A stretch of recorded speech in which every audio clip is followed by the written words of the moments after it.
High, আমি মিরাজ। আমরা এখন যাচ্ছি হিলি বর্ডারে।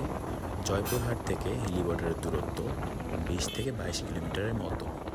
হিলি বর্ডারে গিয়ে আমরা কি কি করেছি, কি কি দেখতে পেয়েছি সেটা দেখার জন্য আমাদের সাথেই থাকুন।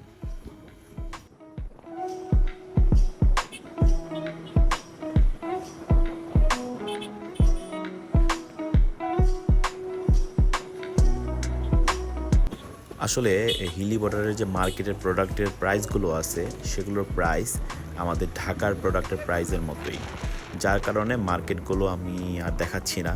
চলুন বর্ডারে যাওয়া যাক। ইন্ডিয়ান ট্রাক পার হচ্ছে, ওইটা ইন্ডিয়া।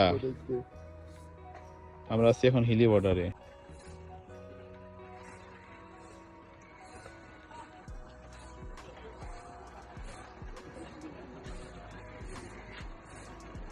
এই ট্রাকটাকে আটকানো হয়েছে, ওর কাগজপত্র আদার্স যে ডকুমেন্টস আছে ওগুলো চেক করতেছে।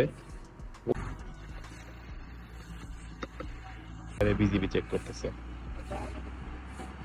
এই যে ট্রাকটা ইন্ডিয়া থেকে বাংলাদেশে ঢুকতেছে। এই তো ট্রাকটা বাংলাদেশে ঢুকে গেল।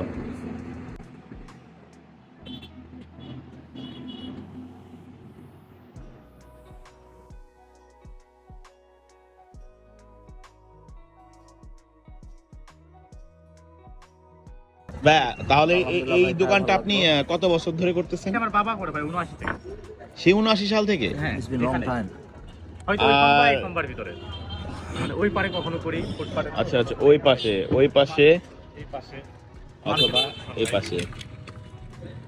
আর আপনি এটা রানিং করছেন, আপনি নিয়েছেন 17 থেকে 2017? আমি 17 থেকে রানিং করি।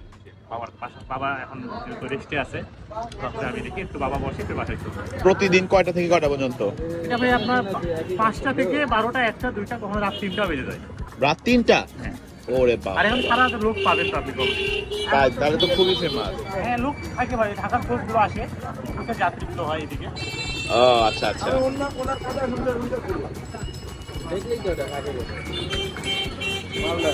এই খাবারটা অনেক ভালো ভালো লাগছে আমাদের সবার, আমরা খাইছি সবাই। খাবারটা সুস্বাদু। হ্যাঁ, এটা শিক কাবাব আর রুটি 50 টাকা আর 100 টাকা, তাই না? হ্যাঁ ভাই। 50 টাকা আর 100 টাকা। তো অবশ্যই আপনারা এখানে আসলে, হিলি বর্ডার আসলে এই খাবারটা অবশ্যই টেস্ট করবেন। বাংলায় ভাইয়ের নাম কি? মোহাম্মদ কিরণ ইসলাম ভাইয়া। জি, মোহাম্মদ কিরণ ইসলাম। হ্যাঁ, কিরণ ভাই। অবশ্যই এই কাবাবগুলো অবশ্যই সবাই টেস্ট করবেন এসে, খুবই সুস্বাদু।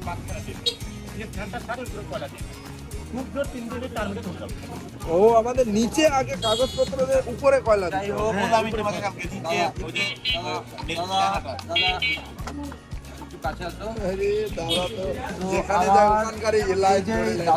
দাদা আমার জন্য একটা রুটি বানিয়ে দিল। রুটিটা আসলে রোলের মতো করে দেখেন ভিতরে, এই ভিতরে যে মালগুলো দিয়েছে না, হরিণের মাংসের মতো করে সেই করে দিয়েছে। ঠিক আছে, তো এটা আমি একটা বাইট দিব, বাইট দেওয়ার পর বলবো আপনাদের টেস্টটা কেমন লাগছে।